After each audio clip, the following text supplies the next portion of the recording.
This is not a business where you take polls. It's a business where you think. You're not right or wrong because 1,000 people agree with you.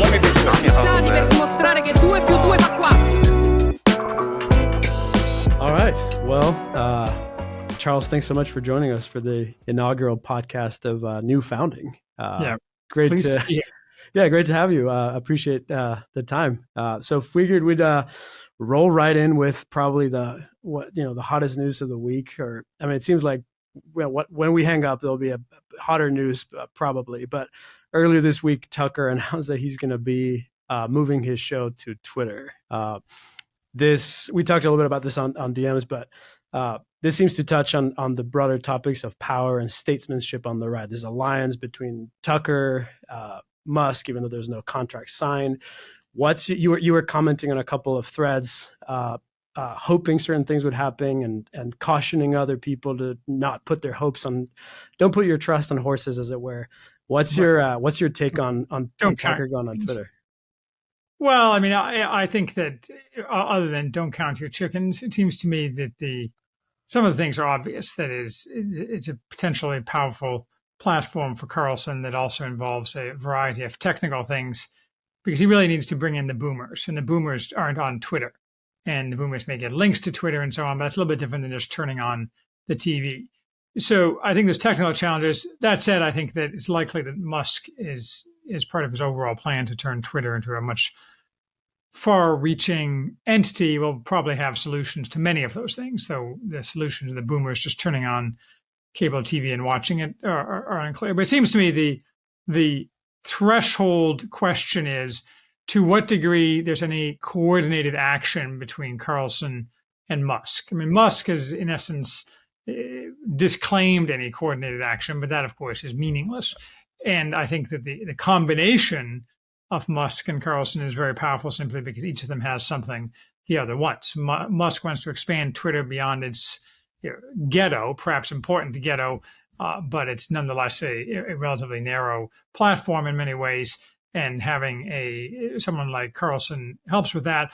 And obviously, Carlson has something to offer Musk, and Musk has something to offer Carlson, the reach and so on. So we'll see. I'm very positive about it, hopeful, but like I say, don't count your chickens before they're hatched.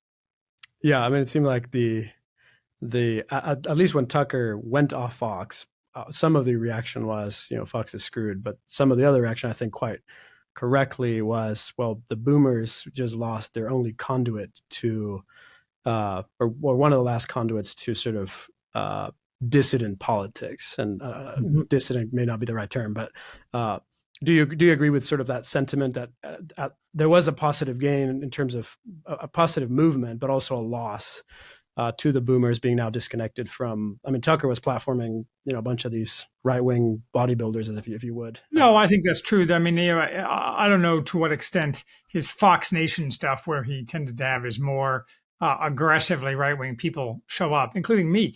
I don't know the actual viewership of that is. And it's also true that his monologue and some of the other stuff was widely shared in clips and so on. So, for example, my mother, who's 85, doesn't watch TV and is not particularly technically savvy, but she was always watching Tucker clips that she's probably capable of clicking on a link and seeing it. So I'm not entirely convinced that there's this universe of boomers out there who are now cut off from all non-uniparty news simply because Tucker is gone. I think that if that's true, then the Republic is already screwed. The Republic is screwed, but leaving that part aside, the boomers can't do anything at all in order to get more Tucker if their relationship with Carlson, what he has to say, is so tenuous that when it's not on TV, it doesn't exist. Well, that's not a very strong thing anyway. And it seems to me likely that we'll get some other avenues via some technology that Musk may have. So, for example, he said explicitly that he's interested in presumably working on allowing Twitter to be something that you can get on streaming services, right, like a Roku or I use Roku, but I don't watch hardly any TV or streaming, so I'm not the technical expert on this. Seems to me there's a lot of avenues to get to that. And at the end of the day, you always have to remember that all those boomers out there are a significant percentage of the people who, despite by an order of magnitude at least, the greatest propaganda campaign in human history, vis-a-vis Trump, and particularly with respect to the 2020 election, it wasn't just Tucker that made them disbelieve that. And so when 50% of the country or 50% of the people paying attention don't believe the propaganda narrative, it's not just Tucker doing that. Right. I mean, Tucker is very powerful and an important element, but it seems to me that the boomers and other people who care a lot about Tucker are likely to route around that. Could be wrong though. I mean, but on that note, do you think what prevents people from believing that propaganda is that it's so far-fetched at this point? So in other words, the propaganda works against itself? Or do you think there's another external mechanism that prevents people from buying it all the way? Well, the problem with propaganda is that it's inevitably a one-way ratchet, that it tends to lose its efficacy. And once it loses its efficacy, as long as it's coming from the same source, there's no way back to increased efficacy. But the natural tendency, if any propagandist, especially an unsophisticated propagandist, and even more so one that's not centrally directed, but rather an emergent property. So many people making individual decisions rather than like some guy in the ministry making the decisions. The natural tendency is to ratchet it up because the people are not complying. They must be yelled at more in order to comply. Right. That's a self-defeating mechanism, but there's really no way back to people. There's no way back to the kind of sway that the regime had over people 40 years ago, or even 30 years ago, or 20 years ago. I mean, the classic example way in the distance is Walter Cronkite, who I'm barely old enough to remember existing. And but even in the late 90s, say, people got most of their news from a set of sources they had no particular reason to disbelieve. Now that most people don't really believe news sources as a whole.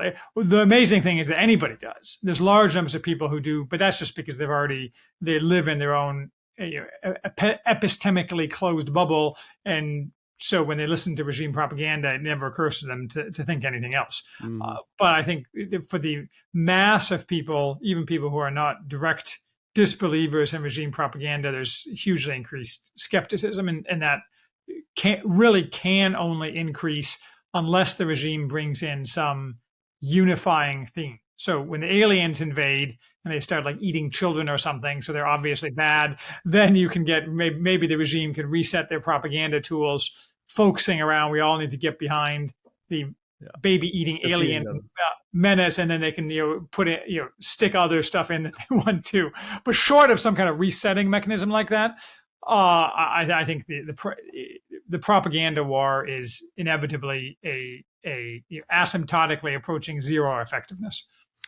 Yeah, that's interesting. I think part of what going back just to Tucker and Musk, part of what's interesting about events like that, and you could sounds a little bit weird to say, but you could feel kind of the energy on Twitter, everybody going crazy, tweeting about it, sort of celebrating the news.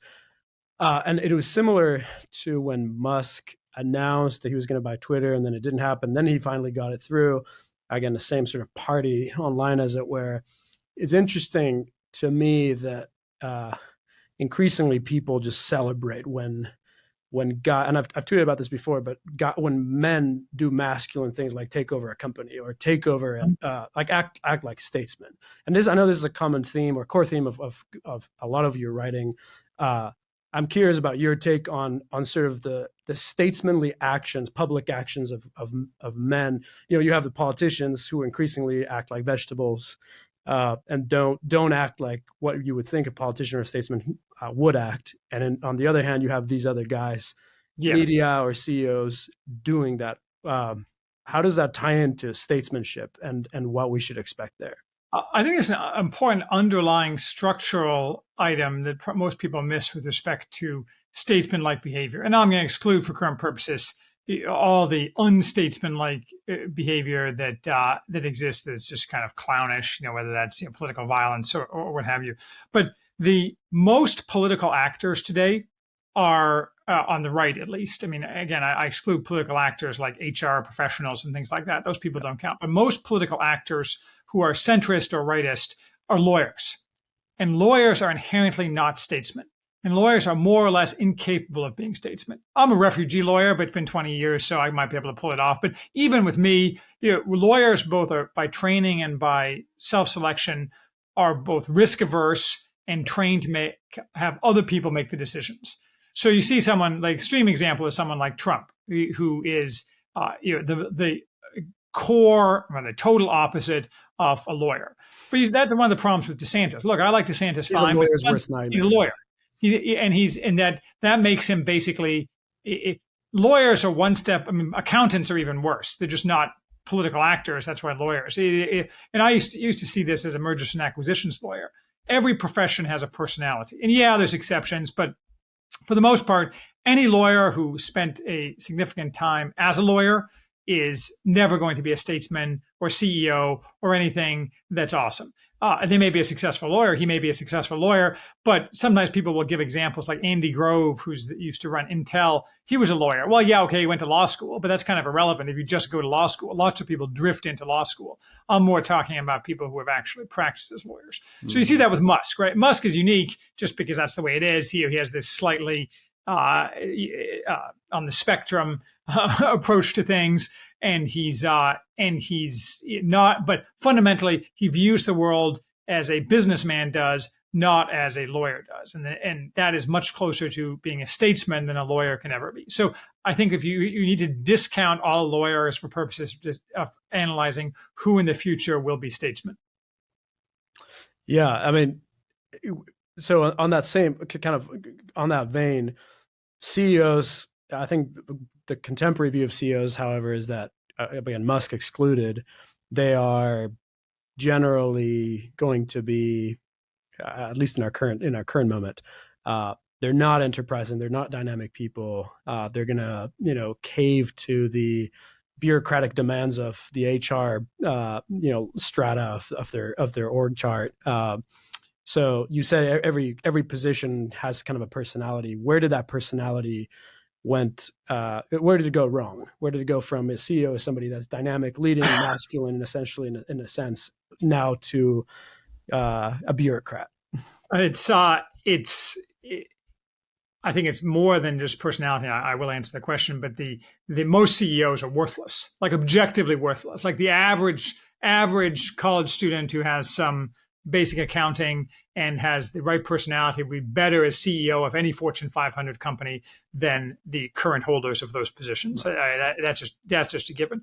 But where does the personality, where did it go wrong? I mean, the expert on this is actually Aaron McIntyre with his long series on James Burnham's The Managerial Revolution, which is something I've reviewed as well. But fundamentally, this is a disease of managerialism. Now, Burnham was off base on a variety of things in his analysis, but to be fair, he was writing it in the middle of World War II, so things were a bit different. And it's related to the way society is structured and the way liberal, democratic, industrial societies, for lack of a better term, have evolved down various dead-end paths. And part of that is self-selection of these kinds of people for insertion into the managerial state, meaning the crossover between corporations and government, what used to be called by the good old name of corporatism or fascism, though fascism, that's a bit of a cheap blow, but it's the CEOs are meant to be, their role is being part of the larger managerial apparatus of the regime and the society, not maximizing profit for stockholders or anything like that. There are exceptions, like Jack Welch, who was a horrible human being and a bad CEO, was very focused on increasing shareholder value 20 years ago, but he sucked. He was bad on a societal level, but he wasn't a regime tool. But nowadays, all CEOs are simply regime tools, and stockholders benefit to the extent that the CEO can extract rents or value using his position as a regime tool, but has nothing to do with the stuff that traditionally made companies successful, which is providing value to the broader market. So I would say that's where we went wrong, probably way back when in the 1940s. Right. It seems like that. I mean, that's what, in large part, what the danger that Musk poses to the regime as a non-compliant CEO. I mean, coming in, gutting the bureaucracy, at least in part of it, out of Twitter. Proving that he can run a lean machine, doing things. He tried to abide some with the intelligentsia that was left in Twitter for a bit, and then he fired everybody again. And but he seems more of an old school type CEO, again, just a statesman or an expeditionary guy. Like you imagine a type of guy you can find in Xenophon, as opposed to just the head bureaucrat of a bureaucratic apparatus. I'm not saying everything he does is perfect and correct, and we have lots of criticisms about certain decisions he makes, but in general, I think the vibe or the ethos of his taking of that power is quite different and stark from what we now think of as a CEO, just broadly speaking. He embodies a variety of characteristics, as you mentioned. On a kind of practical level, he embodies the truth that, shows why lawyers are bad at being businessmen, but also used to be always known that any decision now is almost always better than a decision delayed. And so decisiveness is maybe not need. It's in the top 3 of characteristics of people who are successful in business. And by successful, I mean able to generate value rather than extract value from various pernicious manipulations of the system. But I've been saying, I think Musk is about 10% grifter, but and that percentage has gone down. I would have said more. Like I've been saying for years that driverless cars will never arrive. And so far, I've been right. And I also maintain, though, I've been getting a lot of blowback from people I talk to who know more about this than I do, that LLMs, ChatGPT, and so on are not relevant to anything whatsoever other than perhaps destroying email class jobs. But I have been saying for probably 3 or 4 years now that Musk will have to destroy the regime or the regime will destroy him. That's just the way it goes. There's really there's no possibility for these two forces to coexist. And back to what we were talking about earlier, the combination of Carlson with Musk tilts is an advantage Musk kind of thing, because he's assembling his forces, which prevented him, in my opinion, from not being knocked off the board so far, though it's frankly surprising that neither Musk nor Carlson has been killed. But it's, like I said on Twitter, if I were them, I'd be checking their planes before they take off. Yeah. Musk, and now I lost my train of thought. I've been talking about killing but anyway, so I think I think what's preventing Musk from facing more regime wrath is his control over spaceflight. And there's an awful lot of powerful people who need him to keep launching rockets for them, who are probably unideological, and that's all they care about, and they have great sway within the government. Yeah, but I think, and you were saying the other day, and I've seen this floating around Twitter too, is like, I don't think this is the only end game, but they were saying at some point Musk might need to run for president. I don't think, again, that's necessarily the practical end game, but getting to like, he either takes on the regime all in, or full on, or the regime will destroy him, because they still can shut down his licenses. Sure. They could do that when he's president. To launch or whatever the case. Yeah. Being president doesn't get him anything because no. Trump, right? And so, but it's getting at that central theme of like he in a good way, he's elevating the stakes of the game, and at some point it's not going to be just a tweeting match. It's going to be something else. But political power within the current frame is not a solution for Musk. God Emperor is a more reasonable goal. Simply because the being president wouldn't solve any of the things that prevent a president who's right of center from accomplishing anything. It would merely basically waste his time with the stuff that a president has to do and not accomplish any of his goals. If you're Musk and you really want to get to Mars, something about which I generally support, but I'm not sure we're really on the path. Spending 4 years as president is not going to get you that. No, 4 years would set him back 50 years. He needs to place a proxy as president, and then, but even that would not accomplish his goals for the reasons I outlined. Yeah, I would say Musk is eminently practical in terms of he purchased Twitter to protect free speech. Like he saw it as a need, and he made the move when he saw that there was a need there. So I don't know that he would ever be a good candidate for political power, but he does seem like someone who again, given his like near autistic focus, it could make that kind of a move. Yeah, I think that's right. I mean, I think that I actually, I have no special knowledge, but yeah, certainly Musk is more centrist than I think some people pick him out to be. But the fact that he's reality based inherently makes him lean right, because that's just the way it is. And I think there's a free speech element to Twitter, but I've been saying for some time that he's said this himself, so it's not like, but I've kind of predicted it, that he intends to turn Twitter into, in his words, the everything app. Everything. I think that's actually entirely possible. So, for example, like payments and things like that, and I think that's likely to be successful. And one of his big challenges is that traditional sources of revenue are choked off by the regime, primarily through advertising dollars that are controlled by the regime on an ideological level. Obviously, I mean, and that's a perfect example of how shareholder value is irrelevant to corporations, though. But Anheuser-Busch's shareholder value has dropped lately. But be that as it may, I think his goal is to turn it into something that is not just free speech, but has implications for kind of this technological structure. Yeah, in fact, I guess 20 minutes before we hopped on, he tweeted, excited to announce that I've hired a new CEO for X/Twitter. She will be starting in around 6 weeks. My role will transition to being exec chair, CTO, overseeing product, software, and reorgs. So he's explicitly now, he's announced in the past, now I guess he has somebody at the helm of this. I'm skeptical of that because it's she.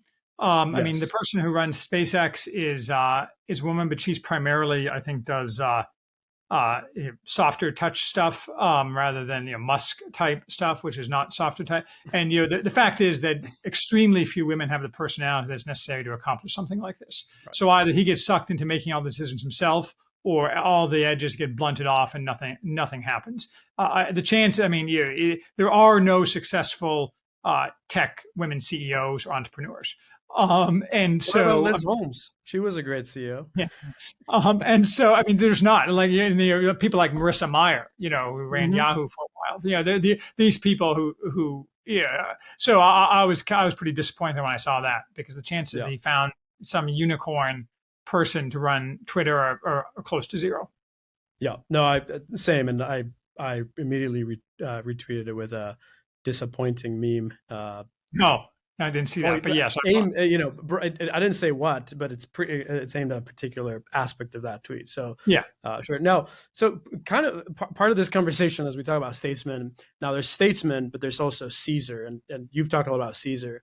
What makes Musk a good statesman in some ways, but also not a Caesar? I guess if we go one level up, what is Caesar and what isn't a Caesar?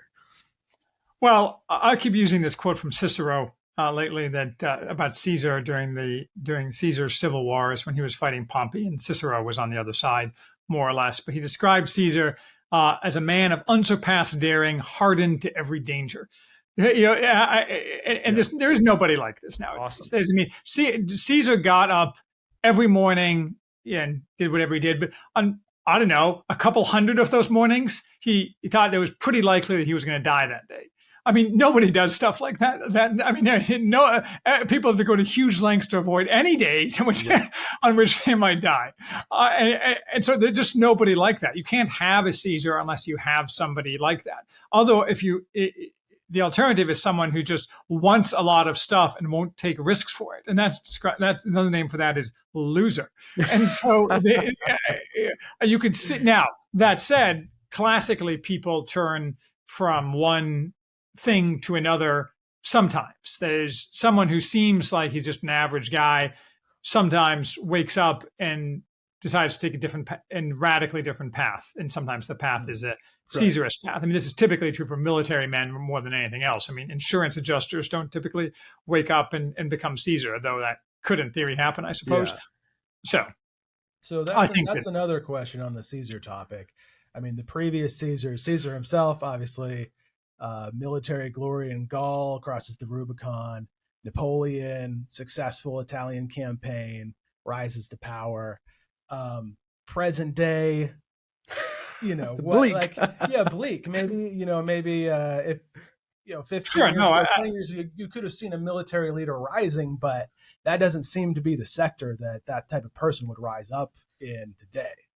No, I mean this is a very complicated topic that it relates to fundamentally is the kind of virtue or moral fiber of the republic so far gone that it doesn't even can't even produce people. That is, even people who are men who are competent and masculine and aggressive and so on are tied down like Lilliputians by as by the Longhouse as Gulliver was by the Lilliputian. So it's very difficult, and it's very difficult for a man who shows any sign of tendency towards this kind of accomplishment to get ahead in life, because everything is designed in order to prevent him from doing so and to eliminate those traits from his personality. So my pet theory is that if such a thing would happen, it would be the result of challenges. And of course, this is always the case. You see this with, you see it on a kind of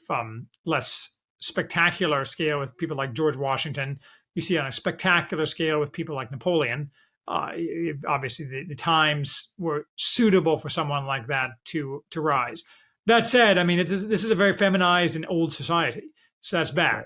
Could easily just decay into a morass. But I mean, predicting fractures and collapses is somewhat of a fool's game, though I am known to do it. But I think that whether or not you could have someone like that emerge as a real statesman on the American scene is difficult to say. I would not rule Musk out. I think it entirely possible that that Musk could, in the right circumstances, become a political leader in the sense of, the reason I'm hesitating is because the political leaders typically have to reward their friends and punish their enemies. Mm-hmm. And I'm not sure if Musk thinks in those terms. Like, he thinks in technological terms, like, I'm going to accomplish X, Y, and Z, and these are the people who are going to help me do it. I'm not sure he thinks not yet. Maybe not yet, but he was about, half a step away from tagging Steve Saylor in a couple of tweets earlier this week. Right. I'm more talking about the punish his enemies thing. That is, he routes around enemies, which is a tech thing. Like, I'm just going to find a new way to do this and leave these people in the dust. You can't do that because those people in the dust are now behind you trying to stab you in the back. So he's going to have to learn the lesson that it's him or them. There's that classic. You guys ever seen the Untouchables movie from like 30 years ago with Sean Connery? The classic scene where Sean Connery is in the church with Kevin Costner, who bizarrely looks super young, and he's like, what are you prepared to do? And Musk is going to have to learn that lesson. It's not clear that he's prepared to do anything because he thinks there's a technological solution, and in the relations among men and women, there is no power relations. There is no technological solution. Of course, that's the one where it's like they put one in the hospital. No, they pull a knife, you pull a gun. That's right. They put one of yours in the hospital, you put one of theirs in the morgue. Great. That's right. But I mean, I would say Musk, at least in a business sense, he is on that level in terms of Substack launched their notes feature, which is basically a direct copy of Twitter, and they pulled a knife, he pulled a gun. He that day started banning Substack links on Twitter, which obviously that's resolved differently as time has gone on. Mm-hmm. But he seems to have that mentality. What was the resolution for that? I saw the initial thing, but I don't pay enough. What was the resolution? It's sort of a ceasefire right now. Substack now, weirdly, if you try to embed a tweet on a post, it doesn't embed. You show the URL, but it's a bad user experience. You're reading, there's a tweet, and you have to click on the URL, go to Twitter, read it, go back to Substack. It's sort of a ceasefire right now. But Musk took sort of he didn't just sit around and was like, oh, these guys are cloning my company. I'm gonna see how it works out. Yeah, no, I mean, maybe he does have the instinct, but that's more of a technological response. That is, I mean, the way the left fights against someone like Trump, for example, they get people to cook up fake rape stories and sue him for it. I mean, then sue him for defamation when he denies said fake rape story. So, I mean, So, so you were talking about earlier how perhaps our regime, our culture just doesn't allow men who would otherwise become Caesar-like or display those characteristics to emerge. I think you have a son because you posted about the perfect room of a 10-year-old. Yes, I've seen with a bunch of gun stuff. Yeah. So how do you in your household, as the lord of your household, how do you create environments where your sons can grow up to be under stress and develop Caesar-like qualities? That's a good question. So I have an older son and two younger sons, and our kind of life situation has changed as between those two. So they've had different growing up experiences. The younger ones, it's easy because that's what they want to do. I mean, they don't get any TV or electronics. So if they want to amuse themselves, it's books or playing outside or making things outside. Both of them have very much gravitated toward the latter thing and doing all the things that boys used to do. You know, they go shoot squirrels, they climb trees, they shoulder the air rifle and announce, "I'm going hunting," even though they're 11 and 10. I mean, they're not really hunting because they can't sit still for more than 5 seconds. Yeah. Anything but the price for that is that they tend to end up in the emergency room with like cuts and what have you. Yeah, I certainly think that's the way everyone should do it. But I think that I have a big yard, a very large yard. And so most people don't have that. If you live in some apartment, even if not in a big city, it's much more difficult to do these things because, you put your kid out the door and the pervs grab him. I mean, it's just terrible. And I have much less of that problem. I basically have a compound and everything's locked down, and bullets fly if anyone rolls up the driveway, kind of thing. From That's your 11-year-old first, right? He's right, exactly. Yeah, no, they would do it. So they're pretty aggressive. Anyway, but I think that everyone should do what he can. For lack of a better term, and none of this is new. I mean, the fundamental thing is that nobody should go to a government school. I mean, that's this certain way to feminize your boys. I mean, oh my God, or any variation of a private school that tends along those lines. Yeah, and the parents have to be involved. And I mean, these things are obvious, but most parents won't do it because, well, for a variety of reasons. Yeah, no, that's interesting. I mean, I think part of how Josh and I became friends, we've known each other for a long time, but became friends was in looking for dangerous adventures akin to what used to be sort of normal. And we were in the Pacific Northwest when we went to college, the same school, and we'd go climb mountains and get lost in the woods and bring a bunch of guys and bring cross shipping lanes and small crafts. Exactly. Cross shipping lanes and the Puget Sound, and just like trying to find adventure and things like that are increasingly difficult to find. It seems like for boys especially, but just at any age. There's that famous like Shackleton ad, it's like men wanted, dangerous journey, this, that, and the other.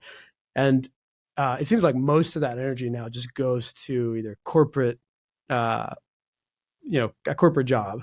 You could be like a hunter, but you're in a cubicle, or you can be, or you can just be or channeled in many ways to video games. In some I was going to say the video games are terrible. I think I used to play video games too, but it's now I'm just old and they don't really appeal to me as much. But I think the number one thing for formation is books. So not electronics and books, because there are an infinite amount of older books for young boys that create a imaginary mental world of heroism. So even if you don't have the opportunity, you're forming those ideas such that when you do have that opportunity, even when you're older, that's your mindset. So if you can inculcate that mindset along with whatever the parents can do now, and not allow it to be tainted by watching anything on social media or TV or bad teachers or bad influences, that's what we need to do. The bad influences is particularly hard though, because other kids, you have to watch who the other parents, you have to watch the other kids, yada, yada, yada. But the books are very important. You can get a lot of good, it's not that hard to figure out what books kids read in the 30s, 40s, and 50s and just feed them those books. Yeah. Yeah. Well, and sometimes we go even further back. My son, I walk through the door and he'll pretend that he's Gilgamesh and I'm Enkidu, and he just that is further back. Yeah, he'll go further back. Beowulf, like all this stuff is what I've been like catechizing with, because he's like, why should he think he's Buzz Lightyear when he could be Beowulf or Wiglaf slaying Grendel? Yeah, that's awesome. Grendel's mother. That's just kind of the way to do it, I think. But what books? Speaking of books, and this gets to some of the foundationalism of looking at the future through the past. What books do you think are essential to understand where we're heading? I mean, there's obviously so many, but if you were to give somebody, here's a list of you come up with the number, but a few essential ones. What do you see as read this to understand where we're headed? For adults or children? Both. Well, I think for children, I am not like a great books person. I'm skeptical of the great books, both as many of them are tainted by Enlightenment thought, and just generally there's no magic bullet. So I mean, I make no effort to read the great books. I don't think people should do that. But again, if we're focused on children, I think that there's obviously probably a few things. There's a variety of classic books, but if you go to any homeschooling curriculum, or like there's an outfit called Memoria Press, and they have lists of books by age group, classic books. Any set of books like that is fine. It doesn't have to be anything in particular. I mean, you want to get in your Greek, you want to get in your at some age, like your Homer, and you want to get in your Norse myths and your kind of the cultural touchstones that used to be very important. But beyond that, if you're just reading fiction, I mean, you can read a nearly infinite amount of older books because they're all kind of the same. I mean, some of them aren't very good, some of them are better, but if the kids just want to read something light, you give them the Hardy Boys or Tom Swift or one of these older sets of series. I don't think there's any set reading pattern. And maybe when you get to high school, but like I'm even somewhat skeptical, and this is kind of heresy, of having kids read Shakespeare. I've never been able to get into Shakespeare. I mean, I think Shakespeare is fine, and I'm sure he's great and all, but I'm not sure it's crucial in this day and age for formation that people read Shakespeare, because it's no longer a cultural touchstone. When everyone knew Shakespeare and it was part of the common conversation, okay, fine, everyone had to know it. And I'm not saying that Shakespeare isn't very important, but in terms of formation, I think there's probably better things to spend your time reading. And as an adult, I mean, I'm not sure, again, I wouldn't do the great books. I think that it depends on your interests. I think you just need to, any book that's written the past 40 years on any topic has to be suspect, but that doesn't mean that there's no good books out there. You can read exciting websites like The Worthy House, which occasionally recommend, that's my site, pretty good. Which occasionally recommend books or disrecommend books. I actually came across another similar, though not as angry as me, book review website started by a husband and wife couple, thepeacemyths.com. It's a Substack, and they review books. Like they reviewed The High Crusade, which is a 1960 Powell Anderson science fiction book for young boys about some 12th century Englishman being kidnapped to another planet and conquering it. So, I mean, there's other sites you can use that, like that one, that mine, that recommend books. I just think there's no magic list, and people purport to come up with magic lists. And yeah, maybe in some perfect universe, you'd read all those books, but those books lists are mostly set up to make you kind of fit in with a culture that doesn't exist anymore. When everyone else read those books, it was a common culture. But now when you read those books, who are you going to talk to about them? I mean, just except occasionally. Your neighbors, certainly, they'll look at you funny because they spend all their time on TikTok and they don't know what the hell those books are. Right. So I don't think reading lists of classic books is a particularly productive endeavor. So we were realizing just on the Worthy House how many books you get through each year based on how many reviews you write. How do you, if, again, like you said, you go to the traditional list, you're going to see the same books, and a lot of them are good. But how are you sourcing all of those books that you're reading? Are you just pulling threads?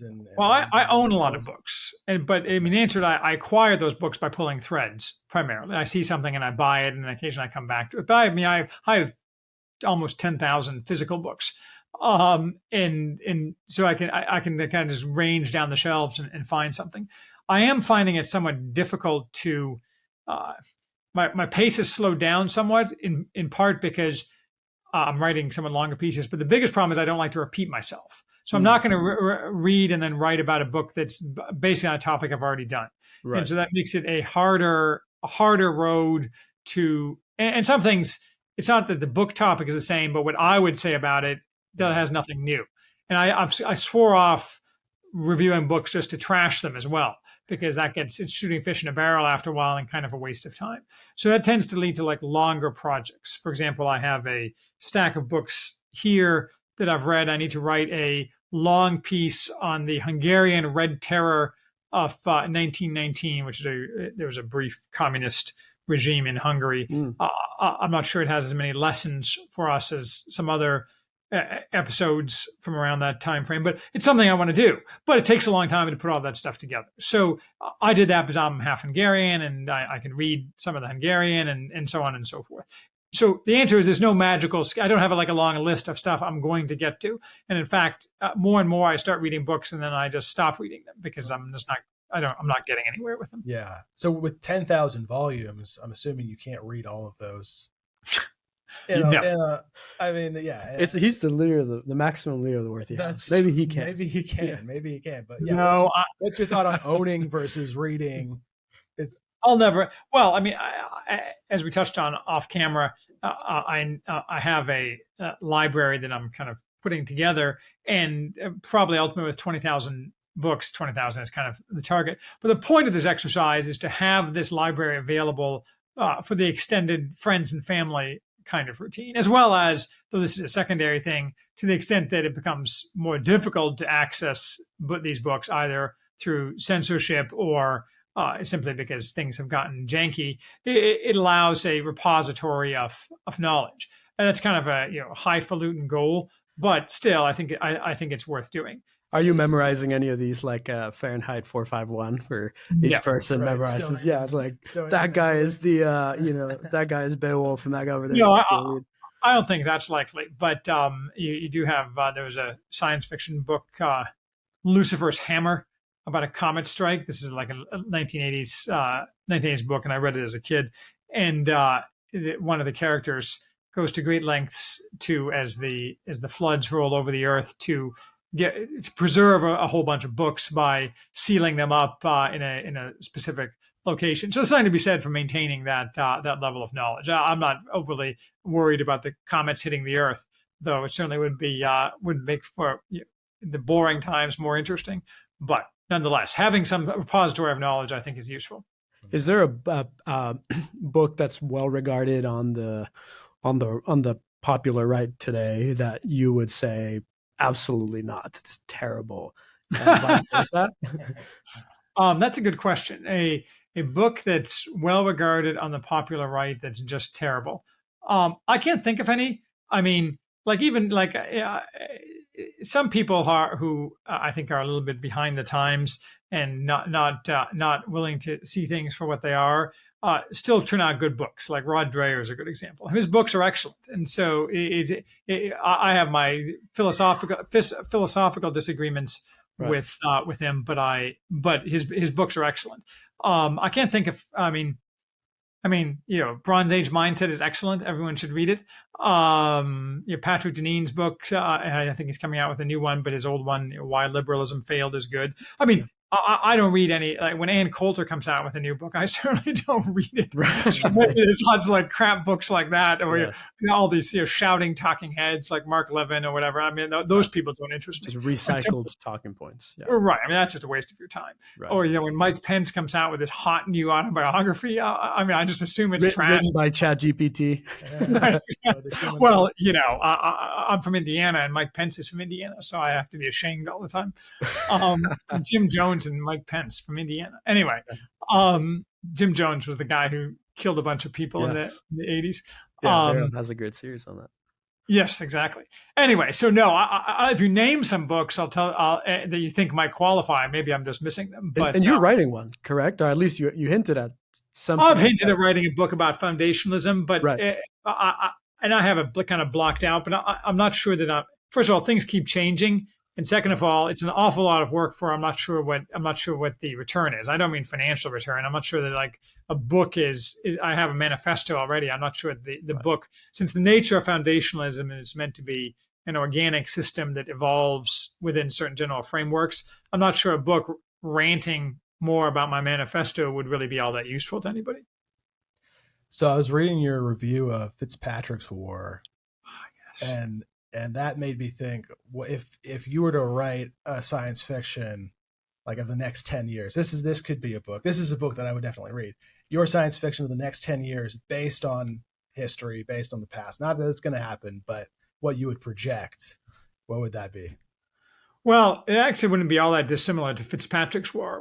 And for people who haven't heard of this book, Fitzpatrick's War by Theodore Judson, lately I've been posting a bunch of hot takes on Twitter, which is not my norm, but I did put something about Fitzpatrick's War the other day.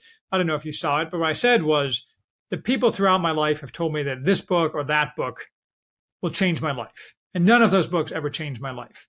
And Fitzpatrick's War, I wouldn't say changed my life, but as I said, it haunts me.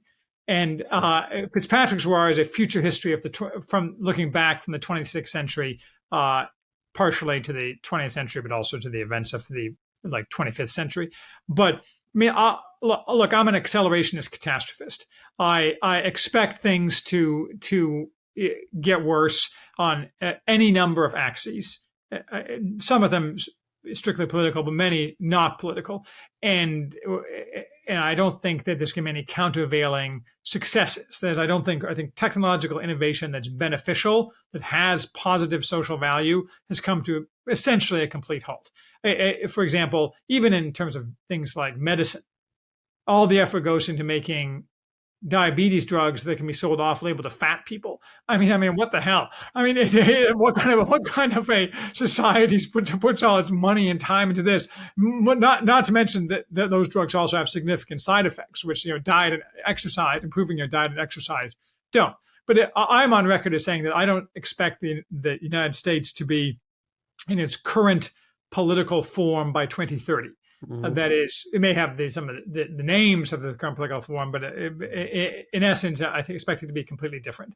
And I'm not worried about the woke panopticon, internet-driven or technologically driven panopticon, the woke boot stamping on our face forever. I just spend no time worrying about that at all. So I think it'll be very different. How different and whether it'll be better, I can't really tell you. But if I was writing that book, I would write it not dissimilar to Fitzpatrick's War, which was written in 2004, but describes the 2020s and 2030s, early 2030s as the times of chaos. So yeah, I've heard that prediction of the 2030 in various podcasts. I think in general, when I read your blog or listen to you on a podcast, it's the classic meme of "it's so over, we're gonna make it," combined. But what do you? The extent at which the U.S. changes by 2030, do you see that primarily as a factor of the amount of violence that comes before then, or that the U.S. goes through? I think you were on the American Warrior podcast recently. I think that's what it's called.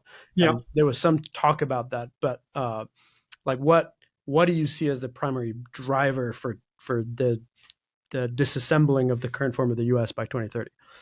Yeah, well, I think the primary driver, I'm on record primarily, is arguing that the regime is powerful but fragile. Fragile being defined as unable to resist to function and come through crisis. Any significant crisis. So it depends on the nature of the crisis, right? And that is, some crises necessarily involve violence, others don't involve violence. There's always some level of violence in societal chaos or fracture. That's just inevitable, the nature of the beast.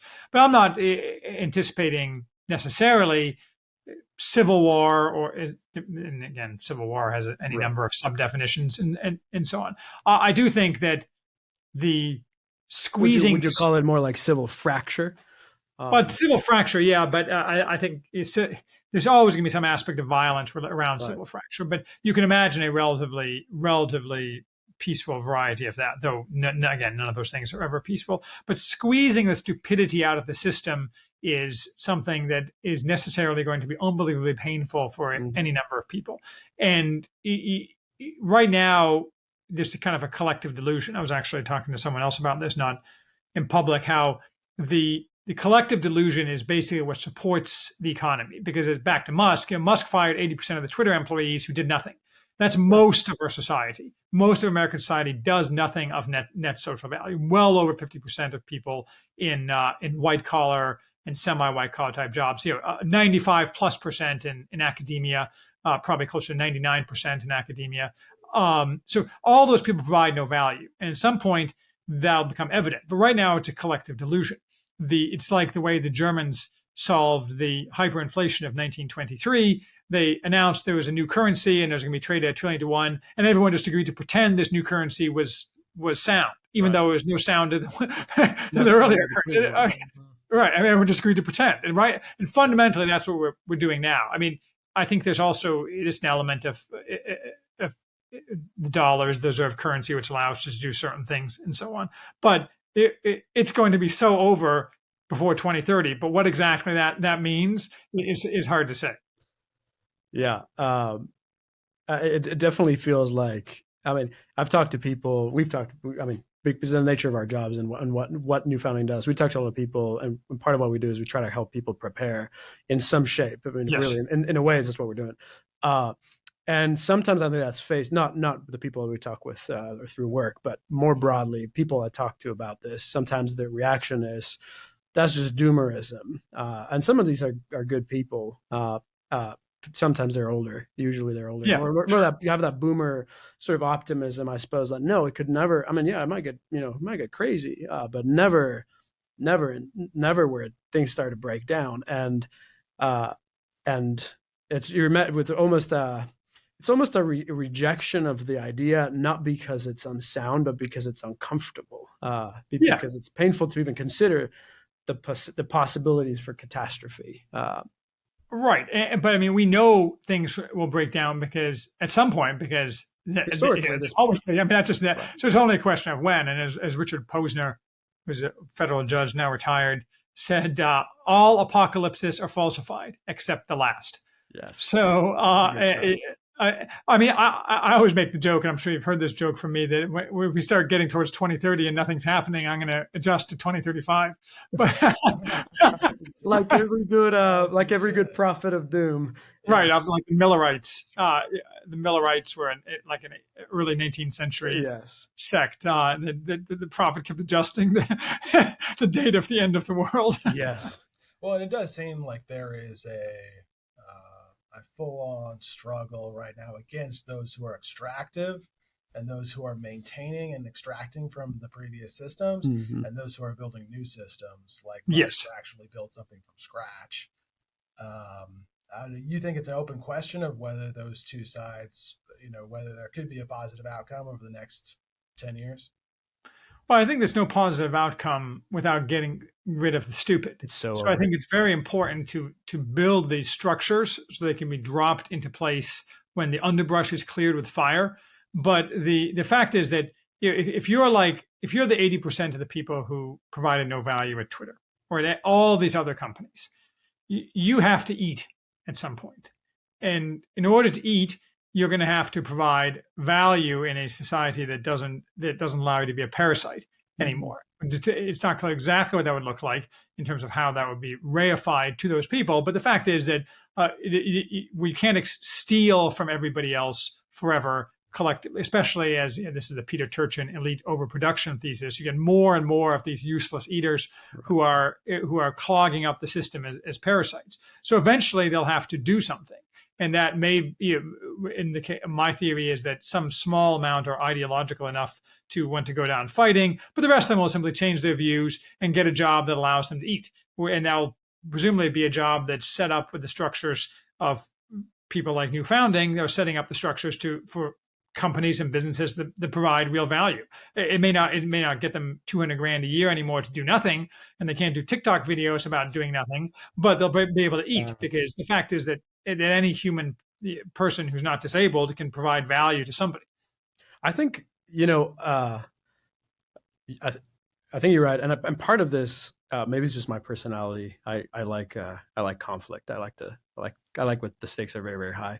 But all the cool people do. It is, but but it's going to be unbelievably painful. Let's start with that for most people. But there's something kind of exciting, dare I say it, in terms of just the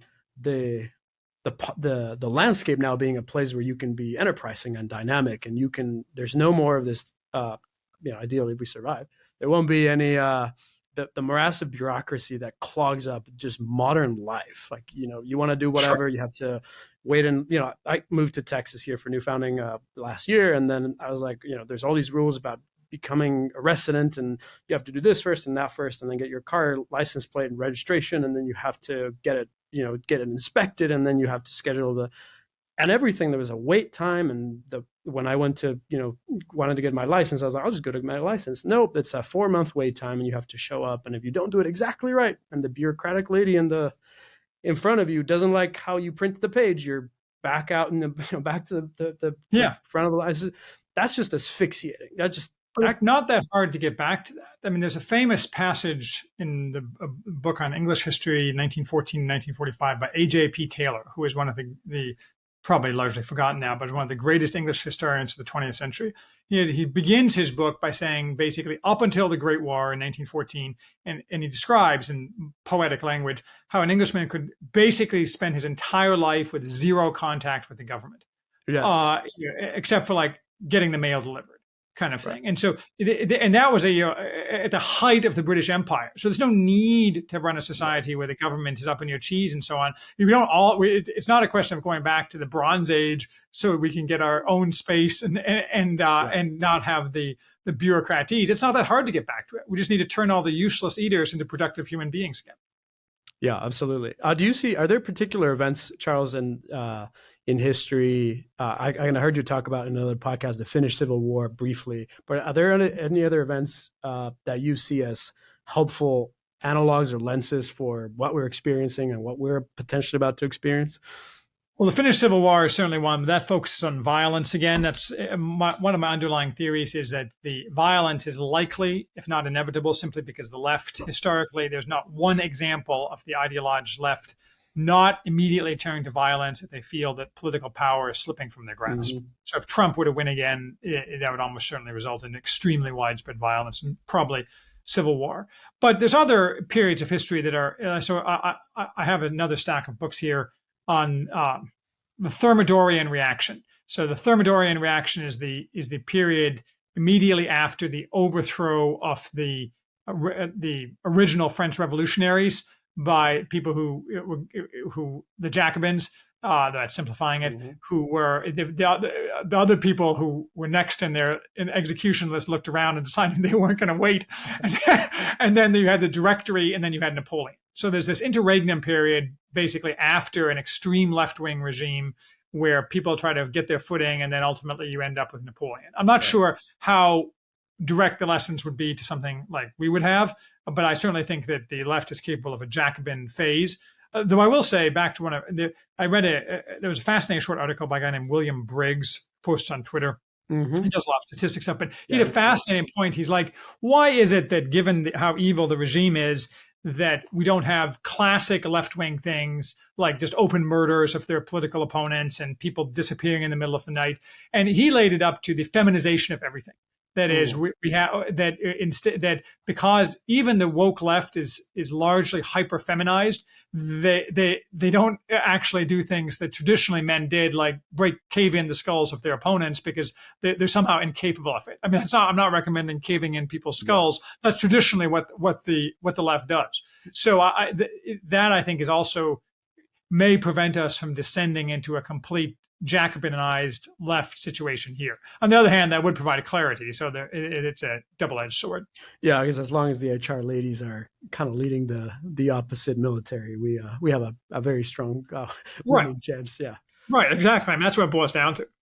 Yeah. I mean, is there on that front? Is there a parallel to the Roman situation again, where you have mobs on one side and then military units coming in to impose order on the others? Like that's mm-hmm. Speaking of violence from the left, that is where it manifests, is in the collective, in the mass. Like summer 2020. Yeah, exactly. Where maybe it's not a single person, but it's a group that feels safe together, wreaking havoc.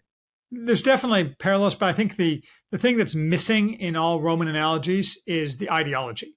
That is, the ideology is and as a driver of mass political action and mass violence is a strictly post-Enlightenment thing.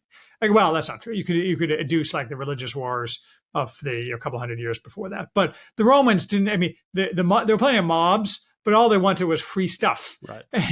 and they wanted to like feel proud of Rome. No, but today, there is a free stuff element, but the people whipping up those mobs and organizing those mobs are doing it for strictly ideological reasons, which means that the mechanisms that for their creation and dissolution are quite a bit different. On that note, I think you mentioned, and you can give the abbreviated version of this answer if there's one, but I think it was in your the fragility of the current regime post, you have an aside where you mentioned briefly, the reasons why the current regime embraces the left as opposed to any other ideology are not part of this post, but it's a separate discussion. So why does our current regime embrace the left as opposed to no ideology at all, or any other number of historical precedents for other ideologies that could be useful in other ways? It may be partially a historical accident. I think it's also because it's useful. But I think the main reason is that the left always cares desperately about achieving power in order to achieve the supposed utopia that's just over the horizon. Whereas the right just wants to, the classic cliche is grill, but there's something to that. Right. And when the mass of people are allowed to vote, and the left, huge numbers of people on the left devote their entire lives to advancing left cause, then over decades, necessarily the regime is going to become left, simply because far, far more people have been working for far, far longer at turning the regime left than vice versa. Right regimes are typically a reaction to some specific kind of thing. Like Franco or those. Franco or Salazar in Portugal, something like that, and those, but they're regimes of ideological convenience. That is, so a strictly reality-based regime would not be ideological at all. It would simply say, we're going to do these things, so we're going to. I think Salazar in Portugal came closest to that. And obviously, there's pluses and minuses for how you organize specific things. But fundamentally, in any kind of mass democratic system, you're going to, which is not, especially one that has a abundance of diversity, therefore allowing people to milk those divisions for political profit, you're always going to converge on leftism. The only way to end that is to basically remove any impact on any ability to impact national politics from 95% of the citizenry.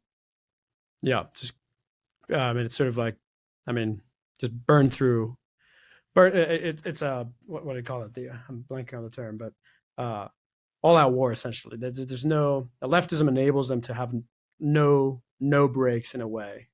Yeah, and that's how they get their meaning. Right. When I get up in the morning, I don't get my meaning from doing some ticky-tack vote fraud thing where I go and hustle some old ladies for their votes. So because who does that? What the hell? Who gets up? But in thousands, hundreds of thousands of left-wing whine-ons and gender non-binaries or whatever. That's how and then they go home to their crap apartment and they feel full puffed up of pride that they managed to engage in some great vote fraud today, but they don't call it vote fraud even to themselves. Yeah, it's the classic. You see this in Proverbs where the wicked or the unjust, they cannot sleep unless they've shed innocent blood. That kind of gives them absolutely the meaning. Their very identity, as is said in Proverbs, is that they can't rest until they do something wicked. Fundamentally, people shouldn't be allowed to be ideologized. That is, they shouldn't be able to implement their ideology into any action that gives them meaning, thereby incentivizing them to quit focusing on ideology. Yeah, that makes sense. Well, Charles, I want to close with two questions that we're sort of going to be standard for our guest. And again, thanks for coming on. We've really enjoyed this. There's sort of two sides of the same coin. First, what's worse than most people realize right now? Like what's going to be worse or is worse than most people realize right now? Yeah, what the cultural factors. Cultural factors. Yeah, the desiccation of youth. That is, it's well known that the youth is in trouble. I think the youth is in far more trouble than people realize, because people who are older can remember a time when everything wasn't crappy. But people who are, say, 15 to 25 now have lived in this stew of insanity. And you see this in like the insane things, like 20% of Gen Z is LGBTQ, whatever kind of just silliness. So I think the youth, and that's the biggest problem for the right, because traditionally in any kind of conflict, the youth, because they're immature, can be used as battering rams by people who are older and will engage in the most atrocious behaviors. So that the youth are worse off than we think. So, on that same note, what's better than most people realize? There's more of a repository of masculine virtue and feminine virtue, but primarily masculine virtue than most people realize.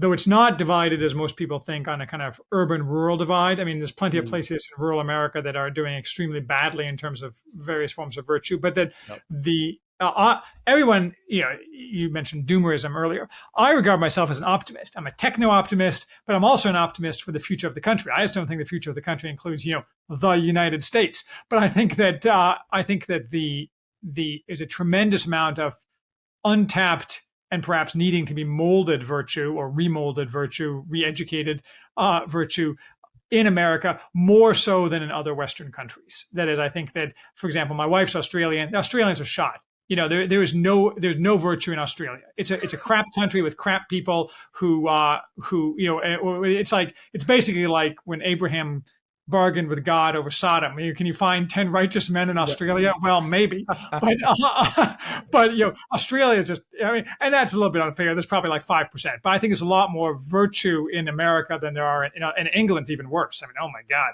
And so, and I have relatives in both places. So that's not said totally without knowledge. So I think America is full of virtue that can be used to make a great society here. So such that in 2060, everything can be just awesome.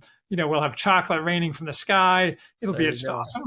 That sounds like a great future. And I think that makes sense. That's what we see even in our daily work. We work with a lot of people who aspire to that. The people who see that opportunity, guys who are ready to build, people who are ready to forge a new path.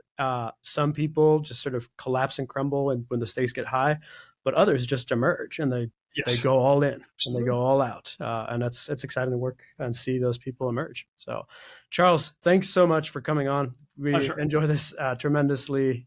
First podcast of, first episode of the New Founding podcast. And we appreciate you coming on, and we'll have a new guest next week. So awesome. Thanks again. Talk to you. See you. Bye. This is not a business where you take polls. It's a business where you think. You're not right or wrong because 1,000 people agree with you. Per dimostrare che 2 più 2 fa 4.